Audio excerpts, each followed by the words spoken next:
la présentation de ce projet particulièrement important, à la fois pour faire avancer les connaissances et pour répondre aux besoins de la société. Et donc, on va revenir un tout petit peu en arrière par rapport à l'état des connaissances aujourd'hui et au rapport de synthèse du 6e cycle d'évaluation du GIEC, que je présente en soulignant les enjeux de transformation, le besoin de connaissances en appui aux transformations de société pour les éclairer, mais aussi les questions que les enjeux de société posent à la production de connaissances et aux pratiques même de la recherche. Alors c'est un plaisir d'être ici avec beaucoup de collègues que je n'ai pas vus depuis un moment, compte tenu de la charge de travail de ce 6e cycle d'évaluation. C'est aussi l'occasion de remercier tous ceux qui ont contribué, toutes celles et ceux qui ont contribué aux 85 000 publications dont les éléments probants ont été examinés, qui ont contribué parmi les 1000 auteurs principaux et les milliers de contributeurs aux 3 rapports spéciaux et aux 3 rapports complets de 2018, 2019, 2021, 2022, et aux milliers de relecteurs qui ont envoyé en tout à peu près 300 000 commentaires de relecture pour la préparation des rapports de ce 6e cycle. L'approbation du rapport de synthèse s'est faite de manière laborieuse, 133 heures d'approbation, avec une attention portée par les représentants de tous les pays à chaque mot, chaque phrase, chaque visuel. Et c'est la rigueur et la clarté de l'évaluation, la patience des auteurs aussi qui étaient présents, qui ont permis en fait d'approuver l'ensemble du contenu scientifique qui avait été préparé par la centaine d'auteurs chargés de rédiger cette synthèse. Je la résume en 3 points principaux. La gravité de la situation avec une intensification d'impact généralisé due à l'influence humaine sur le changement climatique. L'urgence à changer d'échelle dans l'action, notamment avec un décalage croissant entre l'adaptation mise en place et celle qui serait nécessaire, entre l'atténuation qui est mise en place et celle qui serait nécessaire, et également le décalage entre les besoins de financement et ce qui serait nécessaire pour agir à hauteur des enjeux. Et enfin, le 3e volet, le président du GIEC a utilisé le terme d'espoir. Moi, je préfère utiliser le terme de détermination à agir, compte tenu de l'éclairage qu'apportent les connaissances scientifiques, techniques et socio-économiques sur les leviers d'action disponibles, efficaces, avec de nombreux bénéfices qui sont maintenant disponibles et qu'il convient de mettre en œuvre de manière adaptée à chaque contexte.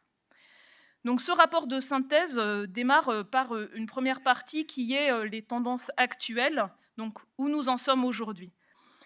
Et finalement, on peut aussi se voir comme collectivement acteurs de transformation qui démarrent, avec une action pour le climat qui monte en puissance, une baisse régulière d'émissions de gaz à effet de serre, y compris en tenant compte du commerce mondial dans plus de 18 pays, dont la France, plus de la moitié des émissions mondiales de gaz à effet de serre dans le périmètre de politique publique, un progrès de la planification de l'adaptation et de sa mise en œuvre, mais souvent des réponses fragmentées, incrémentielles, c'est-à-dire on se prépare à ce qu'on connaît déjà, mais pas suffisamment à ce qui va advenir dans les décennies qui viennent.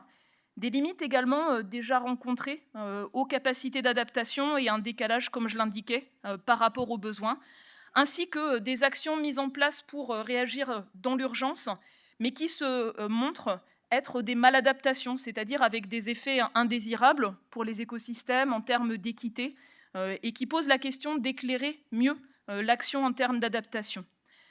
Les politiques publiques qui ont déjà été mises en œuvre, elles permettent d'éviter d'émettre chaque année plusieurs milliards de tonnes d'équivalent CO2 par an. Ça n'est pas suffisant. On a également des progrès technologiques, notamment sur les énergies renouvelables et les batteries, avec une baisse des coûts, une augmentation des capacités installées, donc la possibilité de décarboner la production d'électricité, les transports, mais avec cet enjeu à aller plus vite. Et enfin, des leviers d'action qui sont abordables avec une acceptabilité forte, notamment l'efficacité énergétique, la maîtrise de la demande, la réduction du gaspillage alimentaire. Et enfin, d'autres leviers d'action un peu plus transverses à d'autres secteurs d'activité, notamment le ralentissement de la déforestation nette. Mais néanmoins, l'état des lieux aujourd'hui souligne que le rythme et l'ampleur des actions mises en œuvre, ainsi que des engagements actuels, sont insuffisants pour parvenir à limiter les risques liés au changement climatique. Les progrès des sciences du climat amènent à un constat sans équivoque. Les activités humaines sont responsables du réchauffement planétaire. Donc vous avez là l'évolution de la température à la surface de la Terre à partir de l'ensemble des jeux d'observation évalués. Le rapport de synthèse réactualise le niveau de réchauffement sur la décennie la plus récente, qui passe maintenant à 1,15 degré de réchauffement. La partie évaluée pour comprendre les causes à 2 ans ou 3 ans de décalage. Et pour cette partie qui a fait l'objet d'études d'attribution, mais aussi d'évaluation par rapport à la compréhension du bilan d'énergie de la Terre, le constat est très clair. Aucun facteur naturel, variabilité spontanée, activité du Soleil ou des volcans, ne peut expliquer l'accumulation de chaleur dans le système climatique. La meilleure estimation du réchauffement à ce jour est égale au réchauffement observé. L'effet dominant des gaz à effet de serre est en partie contrebalancé par l'effet refroidissant des particules de pollution. L'augmentation des émissions qui se poursuit contribue à la poursuite du réchauffement. Les politiques publiques pour améliorer la qualité de l'air dans certaines régions ont conduit à un moindre effet refroidissant des particules de pollution. Les deux facteurs, sur la dernière décennie, jouent dans le même sens. Bien sûr, les facteurs naturels modulent les tendances dues aux activités humaines et il est extrêmement important d'en tenir compte, notamment dans les stratégies d'adaptation régionale.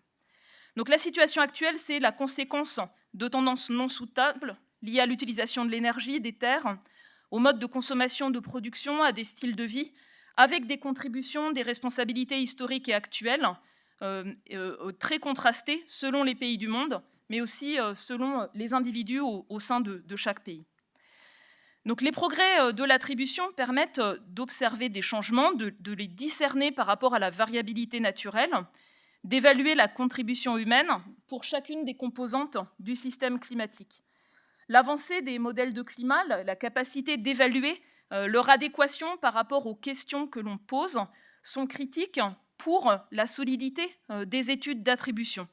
Et vous pouvez noter, le code de couleur indique le degré de confiance pour ce qui est observé, détecté et les résultats de l'attribution, qu'on a également besoin de faire évoluer la compréhension notamment de la variabilité naturelle, en particulier autour de l'Antarctique, banquise, calotte, pour étayer les éléments probants disponibles permettant de donner sens dans cette région aux changements observés. Donc, le réchauffement planétaire dû aux activités humaines entraîne également des événements extrêmes plus probables, plus fréquents et plus intenses. Donc, il y a eu des progrès considérables dans les sciences de l'attribution à l'échelle d'événements, avec des enjeux considérables dans le cadre des négociations internationales sur la prise en compte des pertes et dommages. Donc, une importance des connaissances scientifiques étayées par la confrontation entre les observations et les résultats de modèles de climat. Les zones qui apparaissent ici en grise soulignent là où les données à haute résolution ne sont pas nécessairement disponibles, mais aussi l'absence d'études d'attribution. Et vous voyez un besoin d'appui au progrès des connaissances, en particulier dans certaines régions tropicales, où il est essentiel de faire avancer ces connaissances également. L'état des connaissances portant notamment sur les événements à fort impact, les événements extrêmes composites, les aléas simultanés ou récurrents, demande aussi un progrès dans les outils de modélisation et l'analyse des données à ce jour. Enfin, donc, l'évaluation du GIEC souligne à quel point les communautés vulnérables qui ont le moins contribué au réchauffement actuel sont affectées de manière disproportionnée. Un rond, un pays. Sur l'axe horizontal, les émissions par personne dans ce pays de CO2. Et sur l'axe vertical, un indice relatif de vulnérabilité par rapport aux aléas, notamment climatiques, par pays. Et vous voyez que sur la partie proche de l'axe vertical, on a environ 3,5 milliards de personnes qui vivent dans des contextes hautement vulnérables face au changement climatique, avec des moyens de subsistance vulnérables, et qui ne contribuent que très peu aux émissions de gaz à effet de serre. La moitié de la population mondiale fait aussi face, au moins à plusieurs mois de l'année, à des situations de graves pénuries d'eau. D'où l'importance de fournir des connaissances scientifiques, des informations climatiques qui sont à la disposition aussi des communautés les plus vulnérables. Donc, on observe une généralisation d'impacts graves, de pertes et de dommages attribués au changement climatique qui touchent à des enjeux de sécurité humaine, disponibilité en eau, rendement agricole, des enjeux en termes de santé, notamment la morbidité, la mortalité liée à la chaleur extrême, mais aussi du fait de déplacements contraints, des enjeux de santé mentale, des dommages notamment par l'augmentation des pluies intenses et par les inondations composites littorales pour les villes, pour les infrastructures, avec des dommages économiques, et enfin de multiples changements sur la phénologie, les aires de répartition, la structure des écosystèmes terrestres, aquatiques et océaniques, avec l'observation de mortalité de masse et de dégradation d'écosystèmes. Ces impacts sont dus au changement de multiples conditions physiques, vous en avez parlé tout à l'heure, les facteurs climatiques générateurs d'impact, attribués à l'influence humaine et qui vont s'accroître avec chaque incrément de réchauffement. Éclairer les stratégies d'adaptation, c'est en fait mieux comprendre quelles sont les conditions physiques, les moyennes, les événements, les extrêmes, qui sont facteurs d'impact propres à chaque contexte, fournir une information fiable avec l'incertitude associée, de sorte à pouvoir nourrir des études d'impact et d'efficacité d'action d'adaptation. Donc, le rapport souligne à quel point le monde plus chaud, différent que connaîtront les générations actuelles et futures, dépend des choix effectués maintenant et à court terme. Donc, à gauche, vous avez les changements observés à ce jour, et à droite, la meilleure estimation de la réponse du climat pour 5 scénarios d'émissions de gaz à effet de serre illustratifs. Cette meilleure réponse du climat, elle est le résultat de l'ensemble des modèles de climat, contraint par notre estimation de la sensibilité du climat, qui elle-même s'appuie sur toutes les sources d'informations disponibles, la compréhension des boucles de rétroaction, les contraintes issues des climats passés, les contraintes issues des observations.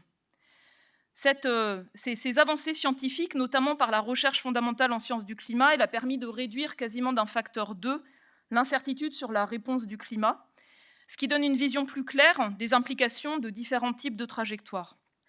Le niveau intermédiaire, donc des émissions mondiales de gaz à effet de serre qui stagnent proche du niveau actuel quelques décennies avant de diminuer lentement, impliquerait de dépasser un niveau de réchauffement d'1,5 degré dans les prochains 20 ans, au début des années 2030, en moyenne sur 20 ans, de dépasser un niveau de réchauffement de l'ordre de 2 degrés autour de 2050 et conduirait à un niveau de réchauffement proche de 3 degrés en fin de siècle.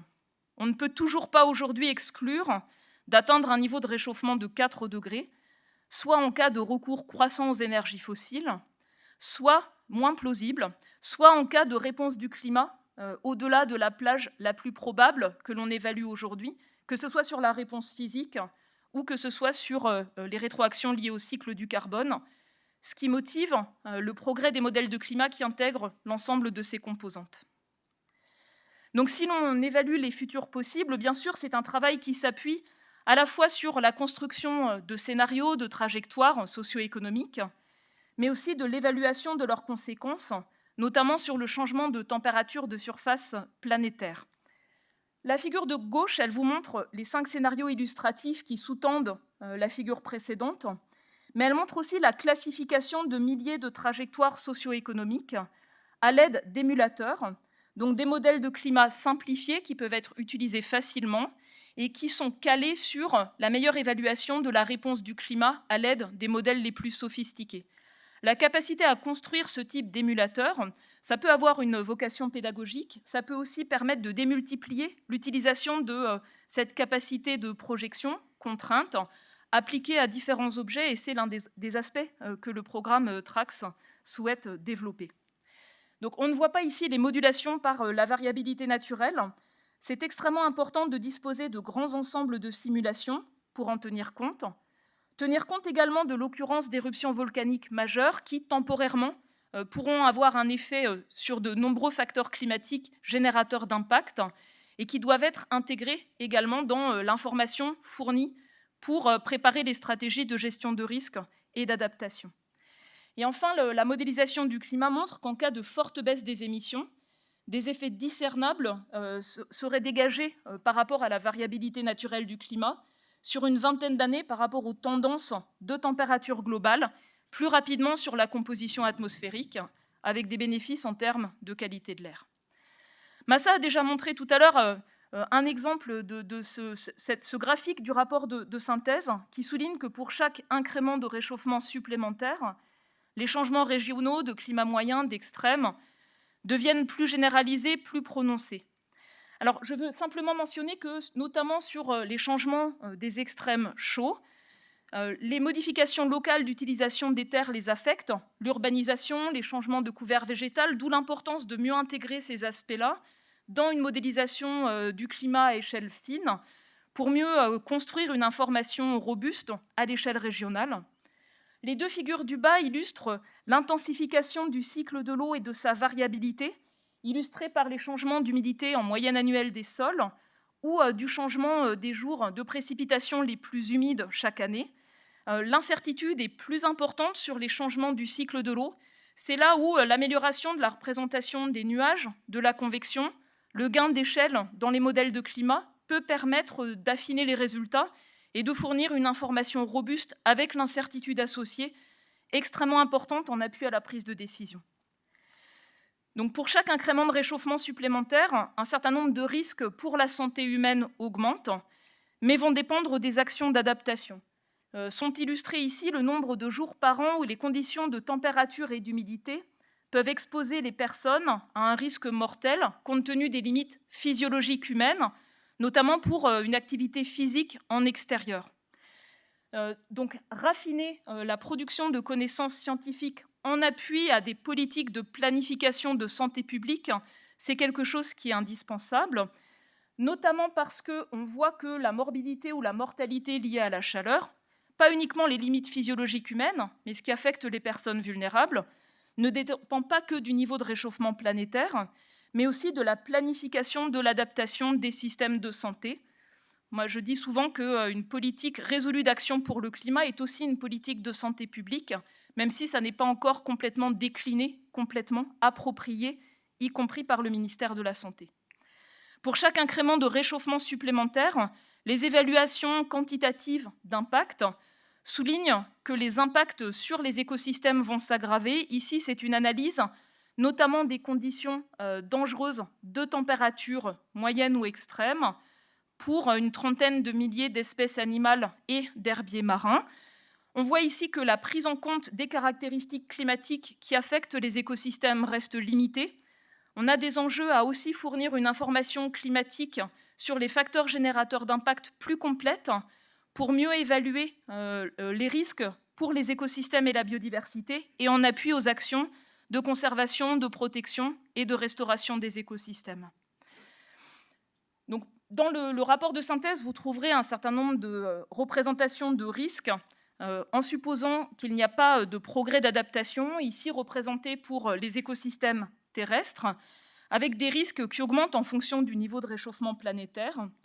Ce que je veux souligner par rapport à cet exemple-là, c'est des limites dures qui sont identifiées, notamment des limites dures liées à l'eau, aux ressources en eau, y compris du fait du recul de la cryosphère de montagne, et des limites dures pour les options d'adaptation fondées sur les écosystèmes, du fait des contraintes portées par le stress thermique et hydrique, notamment sur les écosystèmes terrestres.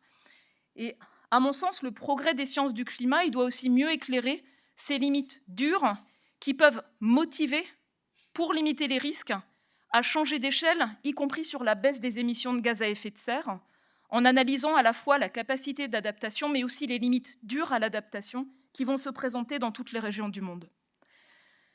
Donc, sur la base de modèles d'impact pour le rendement du maïs ou bien sur le potentiel de prise de pêche, il est clair que pour chaque incrément de réchauffement supplémentaire, un certain nombre de risques pour la production alimentaire vont s'aggraver.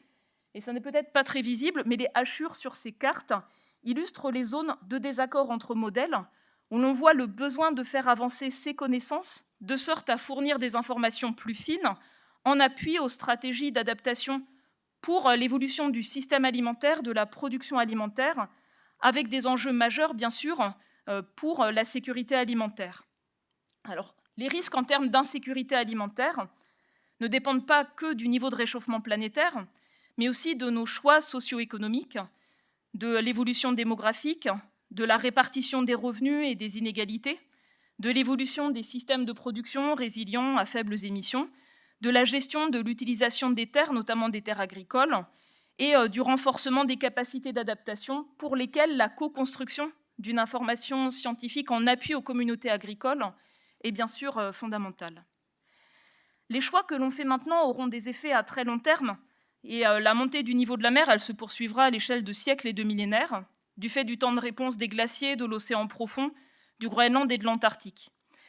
Sa vitesse et son ampleur vont dépendre à la fois des émissions à venir, mais aussi de la possibilité de changements abrupts, notamment sur l'écoulement de calottes en Antarctique, de secteurs de l'Antarctique. Le rapport souligne que la probabilité de tels changements augmente avec le niveau de réchauffement planétaire, mais on est là sur une incertitude profonde où il est critique de coupler les modèles de calottes et leurs progrès aux modèles de climat de sorte à fournir une information scientifique plus complète et faire avancer les connaissances sur ces risques, illustrés ici avec cette courbe en pointillé, qui est une manière de transmettre une trame narrative à base physique qui permet d'éclairer une éventualité à faible probabilité ou probabilité inconnue, mais dont les impacts seraient considérables et qu'il est indispensable de prendre en compte, notamment pour des infrastructures critiques sur le littoral. Et enfin, l'information par rapport au littoral, pas seulement les changements moyens, mais aussi les extrêmes de niveau marin régionaux qui tiennent compte des aléas météorologiques, de la dynamique océanique. Ces informations, elles sont critiques pour éclairer la planification de l'adaptation pour le littoral. Celle-ci demande tout particulièrement une planification à long terme, avec certaines mesures qui ont aussi des limites dures, notamment en cas de forte augmentation du rythme de montée du niveau de la mer. En ce qui concerne le niveau futur de réchauffement, le premier facteur du réchauffement futur, c'est le cumul des émissions de dioxyde de carbone, qui est illustré ici avec un constat scientifique qui n'a fait que s'affiner.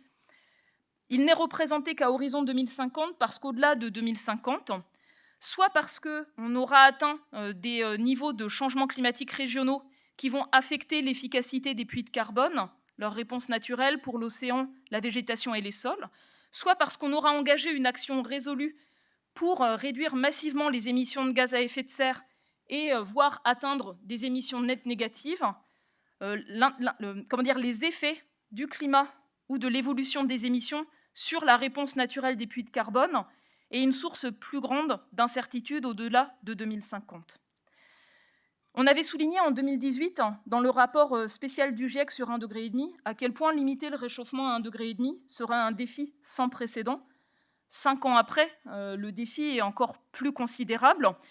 Et les sciences du climat, elles permettent aussi d'éclairer, finalement, les limites géophysiques associées au fait de maîtriser le réchauffement à un niveau proche de l'actuel.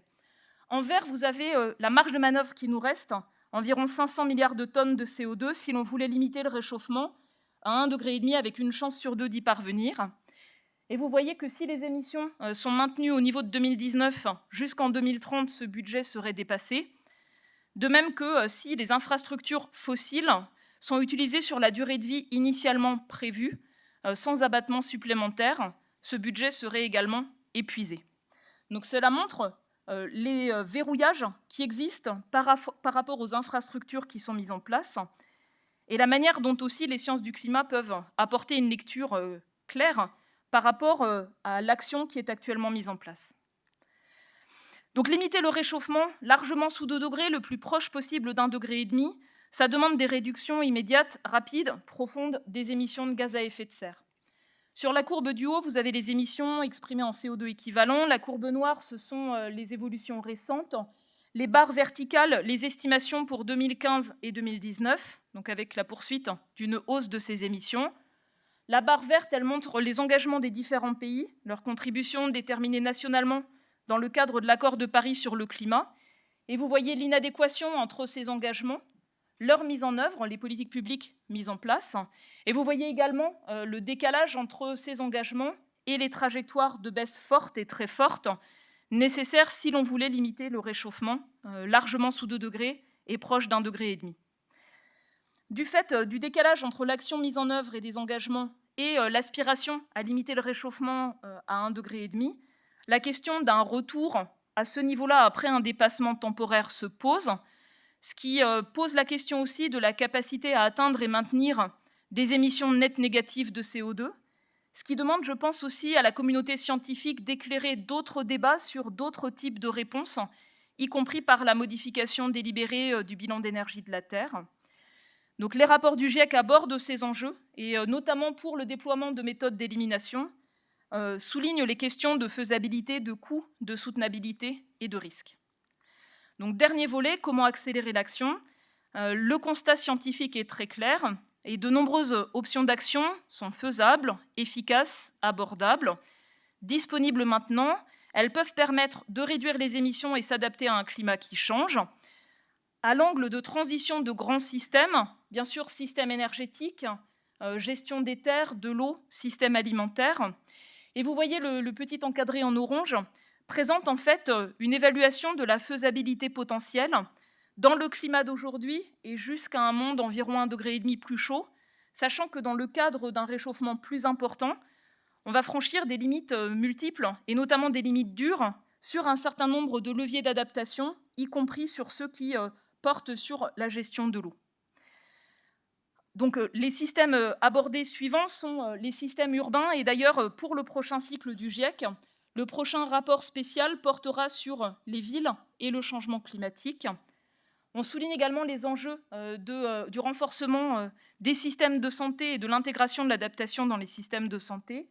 Et enfin, on souligne un certain nombre d'aspects liés à l'organisation de notre société, parmi lesquels l'importance du développement des systèmes d'alerte précoce, de la gestion de risques de catastrophes et des services climatiques, en appui de manière générale aux actions d'adaptation et aux transformations de ces différents systèmes. Je souligne aussi que dans ce rapport du GIEC, on montre à quel point, vous l'avez vu, les pertes et les dommages feront partie de notre futur, avec des enjeux de coopération, de solidarité, et le fait que les actions mises en place maintenant peuvent faire toute la différence. Parmi les actions structurantes, il n'y a pas que les transformations, les transitions de système, mais il y a aussi l'ensemble des leviers d'action qui portent sur la demande, avec un rôle clé de politique publique, d'infrastructure, qui joue un rôle clé permettant de rendre accessibles des styles de vie sobres en carbone. Et les leviers d'action dans le secteur de la demande portent sur, à hauteur de 40 à 70% du potentiel de baisse d'émissions de gaz à effet de serre à horizon 2050, notamment pour le système alimentaire, la demande d'électricité, les transports et le secteur des bâtiments. Alors bien sûr, il y a un certain nombre de conditions clés pour le déploiement de ces solutions, notamment les financements, l'innovation technologique, le transfert de technologies, la coopération internationale. Ce graphique avait été supprimé du rapport du groupe 3 du GIEC dans son résumé à l'intention des décideurs. Il a été intégré dans le rapport long du rapport de synthèse et il souligne les coefficients multiplicateurs, le décalage entre les flux financiers annuels qui seraient nécessaires pour le déploiement de ces leviers d'action dans ces différents secteurs et par type de pays, par rapport aux flux financiers qui sont actuellement disponibles.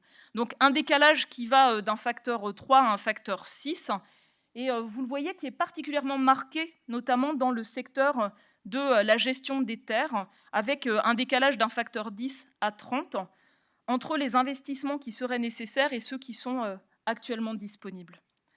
Donc pour terminer, ce rapport souligne qu'il est possible de construire un avenir viable et soutenable en réorientant un certain nombre de choix structurants, de sorte à construire un développement pensé pour être résilient face au climat et pour construire le fait d'atteindre des émissions de CO2 égales à zéro net le plus rapidement possible. Parmi les conditions clés, on a les démarches inclusives, l'intégration de diverses formes de connaissances, la recherche de consensus à travers des valeurs, des visions du monde qui peuvent être différentes, le fait de s'appuyer sur les écosystèmes, le fait de rechercher des synergies entre l'action pour le climat et les aspirations des sociétés. Et puis, on a également des conditions qui freinent. Et parmi ces conditions qui freinent, on a un certain nombre de barrières, notamment des barrières en termes de capacité. Le fait de disposer d'une force de frappe permettant de construire et de partager des connaissances rigoureuses peut faire partie des barrières majeures pour éclairer ces choix de société. Et donc je termine en ayant extrait de ces rapports du GIEC les aspects qui sont liés aux connaissances. Et c'est évident que l'action pour le climat, pour être efficace, elle doit être juste et inclusive et basée sur le renforcement et le partage des connaissances, avec des enjeux pour les institutions scientifiques, des enjeux de formation, de partage de connaissances, de sciences ouvertes, avec la question de l'évolution des normes culturelles et sociales et de l'exemplarité, des enjeux de montée en connaissance, de nouvelles compétences, de construction d'informations en appui à la prise de décision, mais aussi notre rôle de chien de garde pour le suivi de l'action publique et les enjeux de transfert de connaissances. Les rapports soulignent aussi le besoin d'infrastructures en appui aux transformations. Et une façon de voir les rapports du GIEC, ce sont aussi des coproductions. Au début de chaque cycle, on écoute les attentes exprimées par les représentants des différents pays, les organisations observatrices, qui comportent des grands programmes de recherche d'ailleurs. Les pays participent par la nomination d'auteurs, par la relecture, à la construction d'une évaluation objective, rigoureuse et complète. Et la phase d'approbation, elle permet aussi en fait d'avoir ce socle scientifique commun reconnu par tous. Donc on peut aussi le voir comme un exercice international de co-construction. Malgré cela, les rapports du GIEC sont largement insuffisants en fait, par rapport aux informations qui sont nécessaires, propres à chaque contexte, et en intégrant les incertitudes propres à chaque contexte. Donc le développement d'infrastructures de co-construction, le fait d'appuyer par une recherche académique au meilleur niveau international des services climatiques ancrés sur l'évolution des connaissances académiques, l'appui à la construction de politiques publiques intégrées et les dispositifs de suivi et d'évaluation jouent un rôle clé. Enfin, la réponse aux besoins de connaissances, elle est solidement intégrée dans la conception du programme TRACS.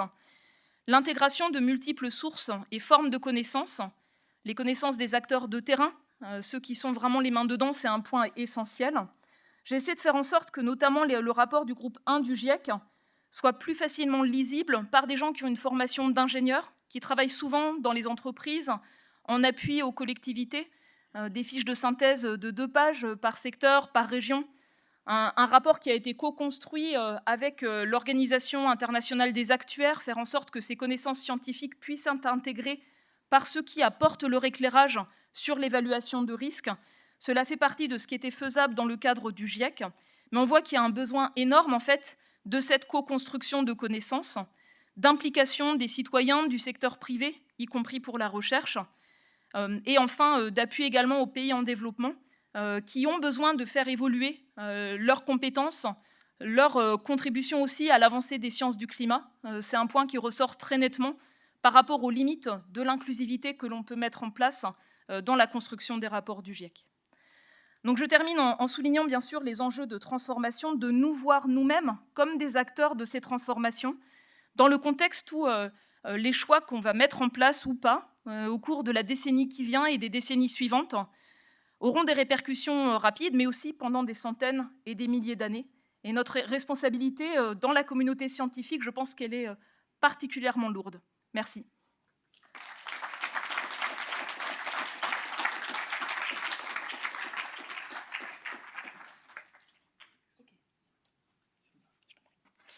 Merci beaucoup Valérie. On a un peu de temps pour prendre quelques questions dans la salle. À distance, ce sera vraiment trop difficile, mais si dans la salle, il y a quelques questions pour Valérie, voilà, quelques minutes.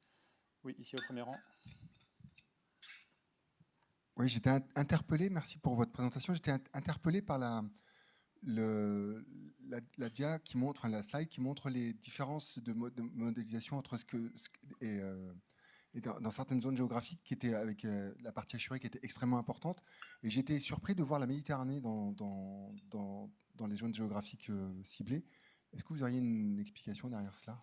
Alors, ce qu'il faut souligner, c'est que donc, ça s'appuie sur des études d'impact, notamment de modèles agronomiques, qui utilisent un sous-ensemble de modèles de climat, pas l'ensemble, pas nécessairement cohérent avec l'évaluation sur la base des modèles de climat les plus récents dans le rapport du groupe 1. Et donc, ça reflète ce qui a été mobilisé pour les études citées. Et on a justement cet enjeu à fournir une information sur l'adéquation des modèles par rapport à leur utilisation, qui permettent d'éclairer l'utilisation la plus avisée possible, y compris pour des études d'impact. Donc là, c'est une approche, je dirais presque, qui démarre et qui a besoin d'être renforcée, nourrie, y compris à l'aide de modèles plus fins, régionaux, qui sont indispensables.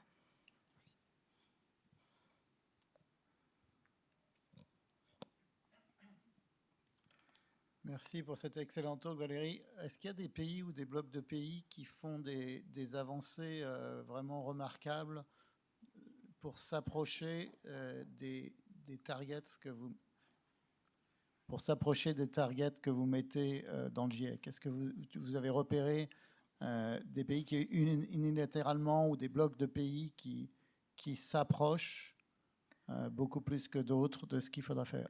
Alors les objectifs, c'est pas le GIEC qui les fixe, et notamment le fait de vouloir limiter le réchauffement largement sous 2 degrés, l'aspiration à le contenir à 1,5 degré, c'est le choix des différents pays dans la formulation de l'accord de Paris sur le climat. Donc après, en fait, les connaissances scientifiques, elles permettent de relier ces aspirations ou ces objectifs aux conditions géophysiques finalement nécessaires pour les tenir, comme une grille de lecture aussi des contributions nationales. Et donc on peut trouver en fait cette analyse notamment dans les rapports par exemple de l'UNEP, Emission Gap Report ou autres, qui montrent très clairement l'action pays par pays. Ce n'est pas la vocation des rapports du GIEC de faire cette évaluation spécifique.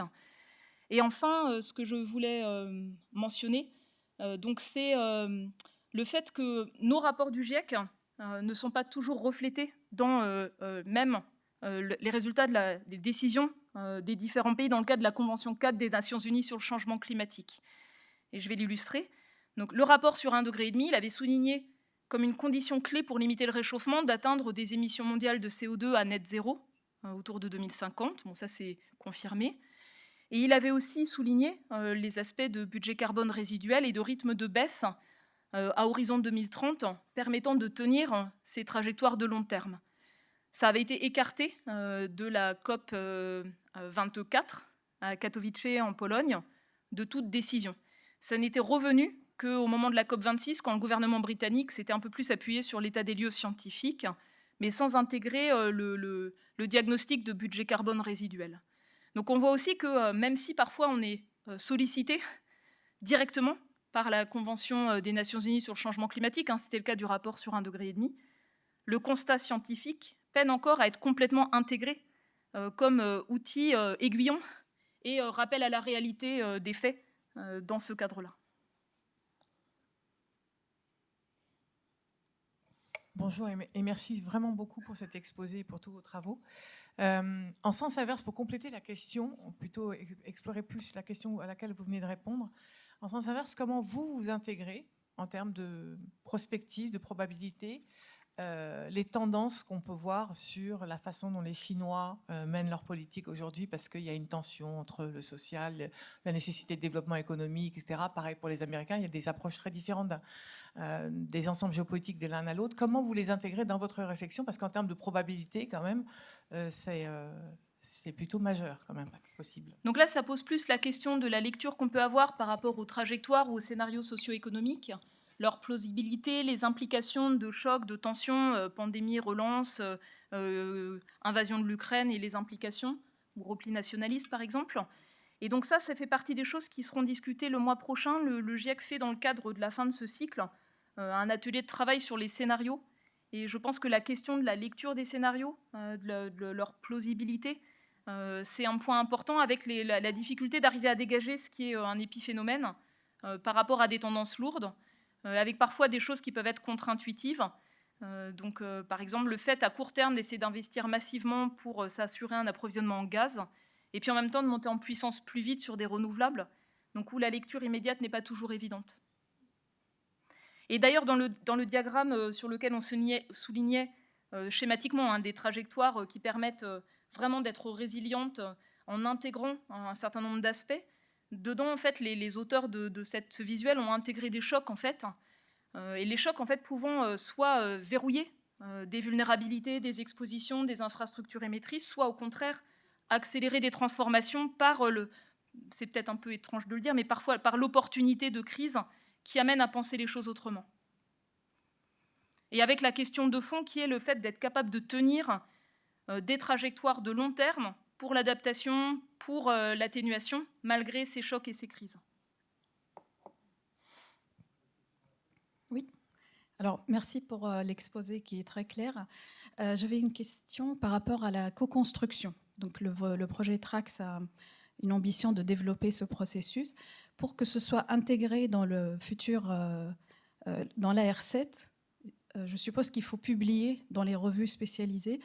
Est-ce que ce serait pertinent de le faire et de quelles expertises SHS il faudrait se rapprocher? En fait, c'est une question importante. Moi, je pense que sur beaucoup d'aspects, on touche aux limites de l'exercice du GIEC avec le petit nombre d'auteurs et la masse de connaissances à évaluer. Donc, tout ce qui permet notamment de construire une évaluation régionale solide, les groupes régionaux d'experts, les groupes intergouvernementaux, par exemple pour la Méditerranée ou autres, ça permet aussi de construire un socle de connaissances, on va dire, rigoureux à une échelle territoriale donnée. Et ça pourrait s'articuler mieux, en fait, avec les évaluations à plus grosse maille dans les rapports du GIEC. Et enfin, oui, c'est une évidence, et ce n'est pas moi qui peux apporter cette réponse, qu'on a un formidable besoin de compétences en sciences humaines et sociales, en sciences politiques aussi, pour pouvoir appuyer ces mécanismes de co-construction, mais aussi pour pouvoir lire et mieux comprendre les barrières et les obstacles. Parce que même si on met en place ces mécanismes de co-construction, on peut aussi faire face à des obstacles ou à des barrières qui freinent une véritable utilisation par les acteurs de terrain, puisque finalement c'est ça qui est nécessaire si on veut construire cette résilience. Et il n'y a pas d'équivalent de l'approbation des rapports du GIEC par les représentants de tous les pays sur d'autres éléments de constats scientifiques ou d'éléments scientifiques, au niveau par exemple des parlements, des régions. Et ça, je trouve que c'est aussi dommage. Cette étape-là de co-construction, finalement, on reconnaît un socle scientifique sur lequel on peut s'appuyer de manière factuelle, rigoureuse. Donc je trouve que c'est aussi quelque chose qui mériterait d'être réfléchi.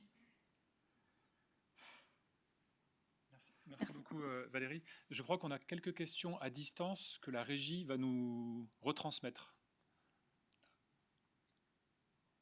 Enfin, va nous lire. Oui, c'est Anne, je prends la voix de l'assistance. On nous demande, donc c'est des questions effectivement plus pour Massa et Samuel. Alors, y a-t-il des liens avec l'initiative SCO, Space Climate Observatory du CNES? Alors, merci beaucoup de la question. Alors, la réponse est oui. Et bien sûr, puisque l'ensemble des dispositifs, l'ensemble des initiatives qui visent à mieux comprendre et à mieux observer l'évolution du climat et à en tirer les conséquences, les enseignements, ont vocation à travailler ensemble. Quelque part, TRACS peut être vu comme un complément du SCO qui, comme son nom l'indique, Space Climate Observatory, s'adosse principalement à des observations et dans lequel il y a évidemment déjà des interactions avec des outils de modélisation. TRACS, en quelque sorte, c'est l'inverse.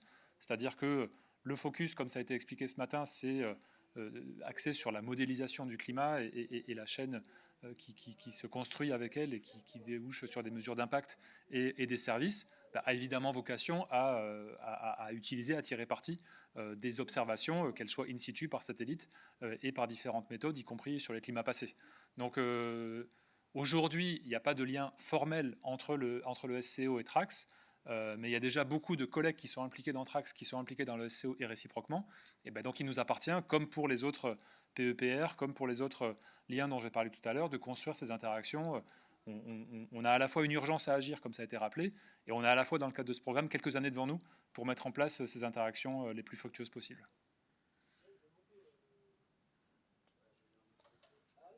Alors, il y a une deuxième question. Le PEPR TRACS identifie-t-il des besoins en observation et ou en expertise et observation pour valider les simulations des modèles? Alors, l'évaluation fait pleinement partie des objectifs de TRACS à plusieurs niveaux, je dirais. En fait, sur tous les outils qu'on a, on a besoin d'évaluation. Donc oui, il faudra, comme Samuel l'a dit pour le SCO, il faudra développer ces connexions. Elles sont déjà en place, mais si vous faites partie, l'auteur de la question fait partie des experts sur l'observation, bien sûr, nous serons ravis d'accueillir des propositions sur l'évaluation, comme il a été dit sur les projets, sur les appels à projets. Tu sais qui, toi, là?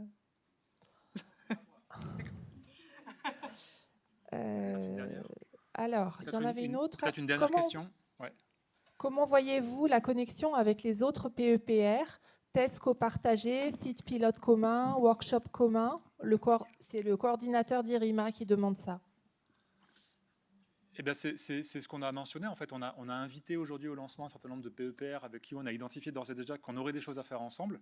Certains d'entre eux sont ici et certains ont apporté des posters qui vont permettre justement de démarrer avec la communauté rassemblée ici aujourd'hui et par la suite de nos interactions. Certains de nos organismes sont évidemment mobilisés sur plusieurs PEPR. C'est évidemment le cas du CNRS, c'est aussi le cas de Météo France, de l'IRD, du CEA, des universités. Donc, quelque part, toutes les conditions sont réunies pour qu'on puisse mettre en place ces articulations entre les PEPR. Les exemples qui sont donnés sont excellents. Bien sûr, des réunions communes qui permettent d'éclairer un sujet à la lumière des travaux des différentes communautés, des différentes PEPR, c'est un exemple. Des sites d'études communs, il faut d'abord, dans Trax, il n'y a pas de ressources allouées directement à la production d'observations. Par contre, mobiliser les outils de modélisation pour les mettre en synergie avec des observations, ça fait partie des choses qui sont évidemment envisageables. Voilà, c'est des choses sur lesquelles on démarre. Les PEPR font leur lancement les uns après les autres. Donc Trax, c'est un PEPR de la deuxième vague. Donc on essaie aussi de rattraper notre retard par rapport aux PEPR qui ont été sélectionnés précédemment. Et bien sûr, on travaillera dans les prochaines semaines à mettre en œuvre de façon concrète ces interactions qui sont identifiées, mais qui restent encore à concrétiser en parallèle de tout le travail de montage administratif qui nous occupe aussi énormément ces dernières semaines et encore quelques semaines. Voilà. Je propose qu'on s'arrête là pour cette séance de questions, sinon on va prendre du retard sur le programme. Donc on fait 10 minutes de pause et on reprend à 11h40 pour la table ronde, l'exposé introductif de l'ONERC et nos échanges pour la suite de la journée. Voilà. Merci encore aux orateurs et bonne suite de journée.